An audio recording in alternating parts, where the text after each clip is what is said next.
গুতাচর। একজন কিলঘুষি খেলো আর একজন খেলো না, তার কিলঘুষিটা কে তাকে খাওয়াইল? স্বাস্থ্য হতে পারে।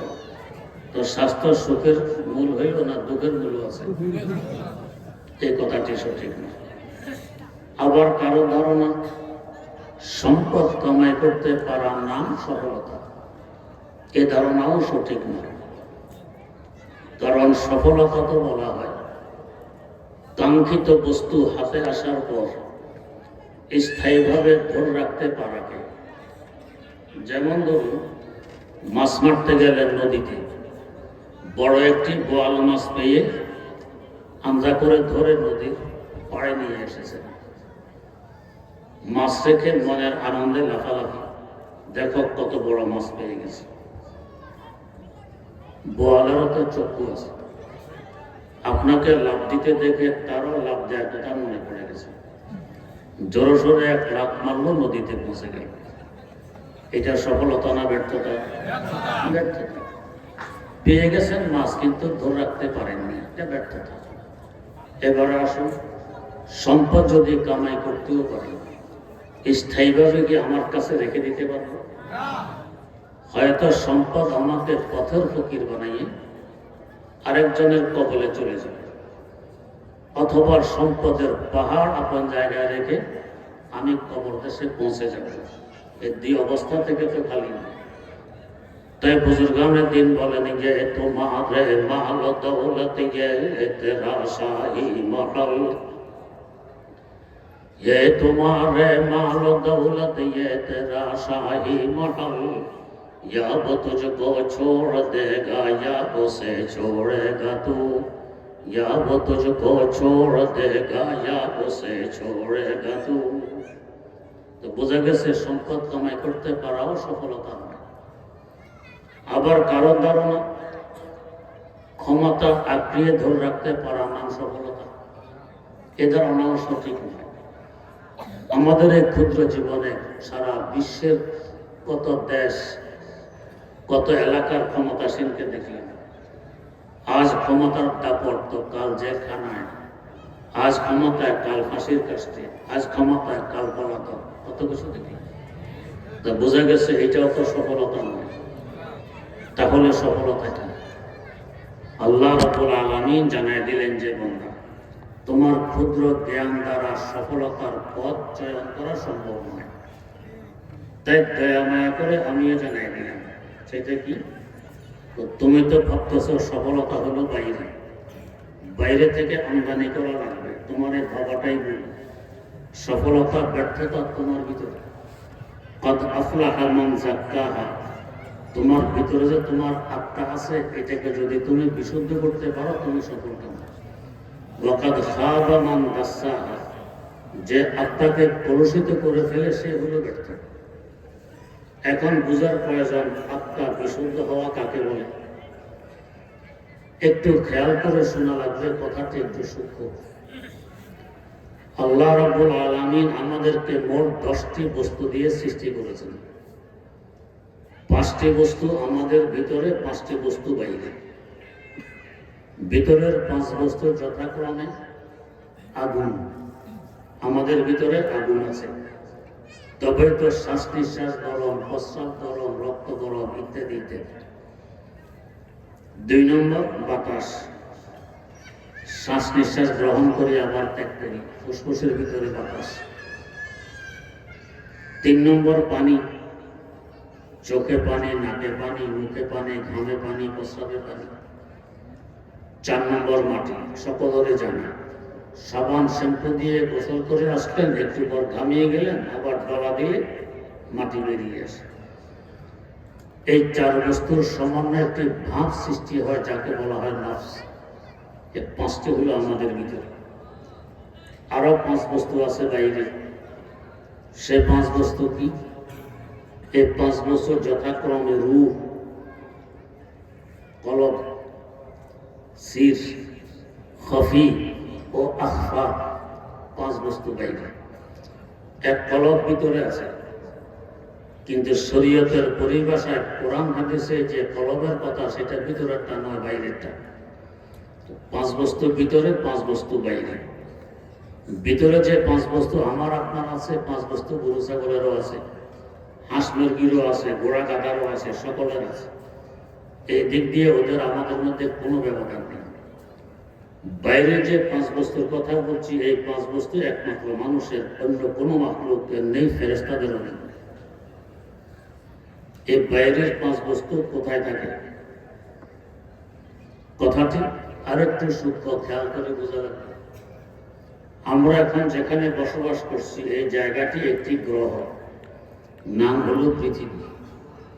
এই পৃথিবী নামক গ্রহটির আয়তন প্রায় 20 কোটি বর্গমাইল। এই গ্রহের চতুর্দিকে আরেকটি জগৎ আছে যাকে বলা হয় সৌরজগৎ, আর এই গ্রহকে বলে বিশ্বজগৎ। সৌরজগৎ কত বড়? 8টি বিরাট বিশাল গ্রহ, কিছু উপগ্রহ ও অসংখ্য ধূমকেতু মিলে সৌরজগৎ গঠিত। কোন কোন গ্রহ আমাদের 20 কোটি বর্গমাইল আয়তনের পৃথিবী থেকে অনেক বড় আছে। যেমন বৃহস্পতি গ্রহ পৃথিবী থেকে কয়েক গুণ বড়। এই গ্রহগুলো দ্রুত গতিতে ঘুরতেছে। যেমন আমাদের পৃথিবী নামক গ্রহের ঘোরার গতি সেকেন্ডে 20 কিলোমিটার। এই 20 কিলোমিটারকে 60 দিয়ে গুণ দিলে মিনিটের গতি বের হবে। ওই গুণফলকে আবার 60 দিয়ে গুণ দিলে ঘন্টার গতি বের হবে। চিন্তা করুন কত দ্রুত ঘুরতেছে। এই দ্রুত ঘুরতে গিয়ে আরেকটি গ্রহের সাথে যদি ধাক্কা লাগে কেমন কিয়ামত কায়েম হবে। ফুল স্পিডে গাড়ি চলা অবস্থায় অ্যাক্সিডেন্ট করলে মারাত্মক হয়, আস্তে আস্তে চলা অবস্থায় অ্যাক্সিডেন্ট করলে মেশামেশা হয়, তেমন মারাত্মক হয় না। তো এত দ্রুত গতিতে গ্রহগুলো ঘুরতেছে, এই অবস্থায় আরেক গ্রহের সাথে ধাক্কা লাগলে তো কিয়ামত কায়েম হয়। তাই আল্লাহ রাব্বুল আলামিন দুই গ্রহের মধ্যখানে দূরত্ব রেখে দিয়েছেন অনেক, যাতে ধাক্কা লাগার সম্ভাবনা না থাকে। যেমন আমাদের পৃথিবী নামক গ্রহের সবচেয়ে কাছের গ্রহ হলো মঙ্গল গ্রহ। এই কাছের গ্রহটিও পৃথিবী থেকে 8 কোটি কিলোমিটার দূর দিয়ে ঘুরে, বাকিগুলো আরো দূর। এত দূর দূর দিয়ে ঘুরতেছে 8টি গ্রহ, কত বড় এরিয়া দরকার। এই পুরো এরিয়াকে বলা হয় সৌরজগৎ। আর একবার বুঝতে পারি, সূর্যের আলো যত দূর পর্যন্ত পৌঁছে এই পুরা এলাকাকে সৌরজগৎ বলা হয়। আমাদের 20 কোটি বর্গমাইল আয়তনের পৃথিবীকে সৌরজগতের সাথে তুলনা করলে একটি ধূলিকণার কোটি কোটি ভাগের এক ভাগও পৃথিবীকে মনে হবে না। সৌরজগৎ এত।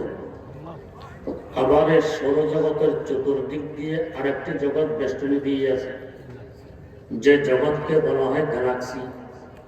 যারা মহাশূন্য নিয়ে গবেষণা করেন তারা বলেন 15,000 কোটিরও অধিক সৌরজগৎ মিলে একটি গ্যালাক্সি গঠিত হয়। আবার এই সৌরজগৎগুলোও একটি আরেকটির সাথে লেগে নেই। দুই সৌরজগতের মধ্যখানে দূরত্ব তারা মাপ দিয়ে বের করেছেন 33 লক্ষ আলোকবর্ষ। কি অর্থ? আলোর গতি প্রতি সেকেন্ডে 3 লক্ষ কিলোমিটার। এই সেকেন্ডে 3 লক্ষ কিলোমিটার গতিতে যদি আলো চলতে থাকে, সেকেন্ড নয়, মিনিট নয়, ঘন্টা নয়, দিন নয়, সপ্তাহ নয়, মাস নয়, বছর নয়, দীর্ঘ 33 লক্ষ বছর যাবৎ চলতে থাকলে যত দূর পর্যন্ত পৌঁছবে, একটি সৌরজগৎ থেকে আরেকটি সৌরজগৎ এত দূরত্ব বজায় রেখে ঘুরে। এভাবে 15,000 কোটিরও অধিক সৌরজগৎ মিলে গ্যালাক্সি গঠিত হয়। গ্যালাক্সিটি কত বড় চিন্তা করে। আবার এই গ্যালাক্সির চতুর্দিকে আরেকটি জগৎ বেষ্টনী দিয়ে আছে যাকে বলা হয় গ্যালাক্সি গুচ্ছ। তো 15,000 কোটিরও অধিক গ্যালাক্সি মিলে একটি গ্যালাক্সি গুচ্ছ গঠিত হয়। গ্যালাক্সির দূরত্ব সৌরজগতের দূরত্বের তুলনায় আরো লক্ষ লক্ষ গুণ বেশি। তাহলে গ্যালাক্সি গুচ্ছটি কত বড়? এই গ্যালাক্সি গুচ্ছের চতুর্দিক দিয়ে আরেকটি জগৎ বেষ্টনী দিয়ে আছে যাকে বলা হয় মহাগ্যালাক্সি। 15,000 কোটিরও অধিক গ্যালাক্সি গুচ্ছ মিলে একটি মহাগ্যালাক্সি গঠিত হয়। গ্যালাক্সি গুচ্ছের দূরত্ব গ্যালাক্সির দূরত্বের তুলনায় আরো কোটি কোটি গুণ বেশি। তাহলে মহাগ্যালাক্সিটি কত বড় চিন্তা করেন। বিজ্ঞানীরা আজ পর্যন্ত মহাশূন্যে 15,000 কোটিরও অধিক মহাগ্যালাক্সি আবিষ্কার করে ফেলেছে। কত দূর পর্যন্ত পৌঁছে গেছে চিন্তা করে। এরও আরো বাইরে অসংখ্য অগণিত লক্ষ কোটি কিলোমিটার ব্যাপী সব হলো বাতাসের জগৎ। এই পুরো এলাকাকে বলা হয় কোরআয়ে হাওয়া, বাতাসের জগৎ। এর বাইরে দিয়ে অসংখ্য অগণিত লক্ষ কোটি কিলোমিটার ব্যাপী বেষ্টনী দিয়ে আছে কোরআয়ে জামহারির, ঠান্ডার জগৎ। এই বাতাসের জগৎ যত দূর পর্যন্ত আছে, কোরআয়ে জামহারির জগৎ আরো বড়। এর বাইরে দিয়ে বেষ্টনী দিয়ে আছে কোরআয়ে নার, আগুনের জগৎ। অসংখ্য অগণিত লক্ষ কোটি কিলোমিটার ব্যাপী চতুর্দিক দিয়ে শুধু আগুনের আগুন। এর অসংখ্য অগণিত লক্ষ কোটি কিলোমিটার উপর দিয়ে বেষ্টনী দিয়ে আছে প্রথম আকাশ। এই ফুটবলের ন্যায় সব কিছুকে পেটের ভিতরে নিয়ে প্রথম আকাশে ঘুরতেছে। দারমি শরীফে হাদিস বর্ণিত হযরত রাসূল আকরাম সাল্লাল্লাহু আলাইহি ওয়াসাল্লাম বলেন, আমাদের জমিন থেকে আকাশের দূরত্ব যেই পরিমাণ, আকাশটির মোটাও এই পরিমাণ। তার মানে জমিন থেকে আকাশের হেড যে পরিমাণ দূরত্বে, আকাশের পিঠ এর থেকে ডবল দূরত্বে। ভেঙে পড়ার সম্ভাবনা আছে। আমরা ঘরের ছাদ ঢালাই দিয়ে কত মোটা হয়? 5 ইঞ্চি, 6 ইঞ্চি, 7 ইঞ্চি। আর এত মোটা আকাশ, ভেঙে পড়ার সম্ভাবনা আছে।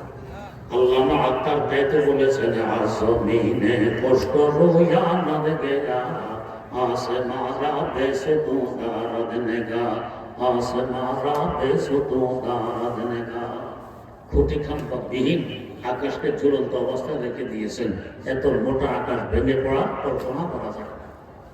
তো এরপর আবার এই পরিমাণ জায়গা খালি, তারপর দ্বিতীয় আকাশ প্রথম আকাশকে পেটের ভিতরে নিয়ে গেছে। ফুটবলের দ্বিতীয় আকাশের সামনে প্রথম আকাশকে তুলনা করলে একটি ধূলিকণার কোটি কোটি ভাগের এক ভাগও মনে হবে না। প্রথম আকাশকে এত ছোট মনে হবে। ওই আকাশটিও ফাঁকা পরিমাণ মতো। এভাবে তৃতীয় আকাশ, চতুর্থ আকাশ, পঞ্চম আকাশ, ষষ্ঠ আকাশ ও সপ্তম আকাশ। 7 নম্বর আকাশটি কত বড় চিন্তা করুন। এর অসংখ্য অগণিত লক্ষ কোটি কিলোমিটার উপর দিয়ে বেষ্টনী দিয়ে আছে সিদরাতুল মুনতাহা। এটা হলো দুই জগতের মধ্যবর্তী সীমানা, মধ্যবর্তী বর্ডার। আল্লাহ পাকের সৃষ্টি জগৎ দুই ভাগে বিভক্ত। এক ভাগকে বলা হয় ঊর্ধ্ব জগৎ, এক ভাগকে বলা হয় নিম্ন জগৎ। এই সিদরাতুল মুনতাহা থেকে নিচ পর্যন্ত এতক্ষণ যা বললাম সব নিম্ন জগৎ। আর সিদরাতুল মুনতাহা থেকে উপরের দিক হলো ঊর্ধ্ব জগৎ। এই দুই জগতের সীমানা হলো এটা, তাই বলে সিদরাতুল মুনতাহা। এর অসংখ্য অগণিত লক্ষ কোটি কিলোমিটার উপর দিয়ে বেষ্টনী দিয়ে আছে আমার আপনার আদি বাসস্থান, বাপের বাড়ি জান্নাত। আল্লাহ পাক সূরা নাজমের মধ্যে বলেন, ওয়ালাকাদ রাআহু নাযলাতান উখরা ইনদা সিদরাতিল মুনতাহা ইনদাহা জান্নাতুল মাওয়া। সিদরাতুল মুনতাহার কাছে তথা উপর দিয়ে বেষ্টনী দিয়ে আছে জান্নাত। তাহলে জান্নাতি কত বড় এবার চিন্তা করুন। এখান থেকে একটি প্রশ্নের উত্তর পেয়েছি। প্রশ্নটি হল, আলেম সমাজের মুখে আপনারা একটি হাদিস শুনে থাকেন, এর সবচেয়ে নিম্নমানের বেহেশতিকে এই দুনিয়ার নেই কমাস কম 10 দুনিয়ার সমান জায়গা দেওয়া হবে। তো প্রশ্ন জাগে, এত জায়গা পাবে কোথায়?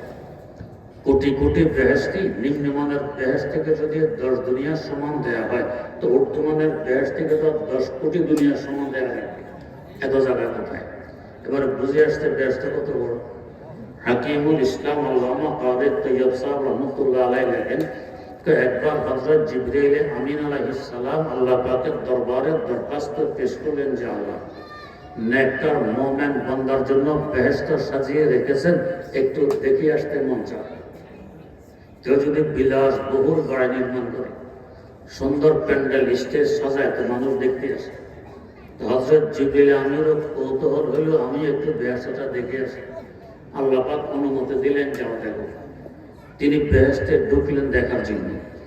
আমাদের দেশের বুড়ো মানুষের নেয় লাঠি ভর দিয়ে আস্তে আস্তে হেঁটে হেঁটে দেখেন, ওড়েন আর দেখেন তা ওড়ার গতি কেমন।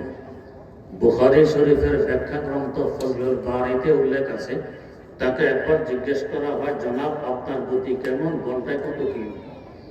জবাব দিলেন, আমার গতি কি বুঝবে, একটি ঘটনা বলছে, আন্দাজ করতে পারবে। কি ঘটনা? ঘটনা হলো, যখন আল্লাহর পয়গম্বর হযরত ইউসুফ আলাইহিস সালামকে তার ভাইরা উঠে ফেলে দেয়, আমি তখন ছিলাম সিদরাতুল মুনতাহায়। কত উপরে মনে আছে তো? তো ফেলে দেওয়ার পর আল্লাহ পাকের পক্ষ থেকে আদেশ আসলো, ও জিবরাইল, আমার পয়গম্বর ইউসুফকে তার ভাইয়েরা কূপে ফেলে দিয়েছে, তিনি পানিতে পৌঁছার আগে আগে তুমি গিয়ে তাকে তুলে ধরো। তো আমি সিদরাতুল মুনতাহায় ফেলে দেওয়ার পর আদেশপ্রাপ্ত হলাম, সিদরাতুল মুনতাহা থেকে জমিনের কেনানের কূপে এসে তাকে তুলে ধরেছি, যখনও তার পা মোবারক পানি পর্যন্ত পৌঁছতে পারেনি। একজন মানুষকে কূপে ফেলে দিলে পানি পর্যন্ত পৌঁছতে অন্তত ঘন্টা 10 তো লাগার কথা। চিন্তা করুন, ফেলে দেওয়া মাত্র চুপ, এর আগে আগে তিনি এসে তাকে তুলে ধরেছেন। ওর গতিটা কেমন? আর গতি এমন হবেই না বা কেন? ইমাম বুখারী রাহিমাহুল্লাহু তাআলা উস্তাদ, হাম্বলি মাযহাবের প্রবর্তক ইমাম আহমদ বিন হাম্বল রাহিমাহুল্লাহু তাআলা সংকলিত একটি হাদিসের কিতাব আছে, 52 খণ্ডের কিতাব, বিশাল একটা সাগর। এই কিতাবে একটি হাদিস বর্ণিত আছে, একদিন রাসূল আকরাম সাল্লাল্লাহু আলাইহি ওয়াসাল্লাম হযরত জিবরাইল আমিন আলাইহিস সালামকে বললেন, আপনি তো আমার কাছে মানুষের আকার আকৃতি নিয়ে ওই পৌঁছাইতে আসেন, আসলে আপনার আকারটা কেমন, কত বড় একটু দেখতে মন চায়। আসেন তো মাইক্রো হয়ে, ছোট হয়ে, দেখতে মন চায় আসলে কত বড়। তো হযরত জিবরাইল আমিন বললেন, তাহলে আপনি পূর্ব আকাশের দিকে তাকিয়ে বসে থাকুন, আমি দেখা দেওয়ার চেষ্টা করছি। এ বলে দরবারে নবুয়ত থেকে বিদায় দিলেন। হুজুর সাল্লাল্লাহু আলাইহি ওয়াসাল্লাম পূর্ব আকাশের দিকে তাকিয়ে বসে রইলেন। দেখতেছেন আকাশ থেকে কালো রঙের একটি পর্দা নিচের দিকে নামতেছে। পর্দাটি নামতে নামতে জমিনে এসে ঠেকলো, উপরের দিক খালি হলো না। এভাবে আকাশ থেকে জমিন, দক্ষিণ মেরু থেকে উত্তর মেরু, পুরা খালি জায়গাটি ভরাট হয়ে গেছে পর্দা দ্বারা। এরপর আবার পর্দাটি সরে যায়। এর একটু পর হুজুর দেখেন জিবরিল আমিন আগের ন্যায় মানুষের আকার আকৃতি নিয়ে হুজুরের সামনে হাজির হইলেন। জিজ্ঞেস করলেন, পূর্ব আকাশের দিকে তাকিয়ে থাকলে আপনাকে আসল আকারে দেখা যাবে বললেন, তাকিয়ে রইলাম, দেখা তো দিলেন। বললেন, কেন, কিছুই দেখেননি? একটি পর্দা দেখেছি মাত্র। কেমন দেখেছেন?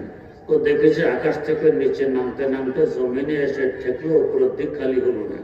এভাবে আকাশ থেকে জমিন, দক্ষিণ মেরু থেকে উত্তর মেরু, পুরা খালি জায়গাটি ভরাট হয়ে গেছে পর্দা দ্বারা, এই তো দেখলাম।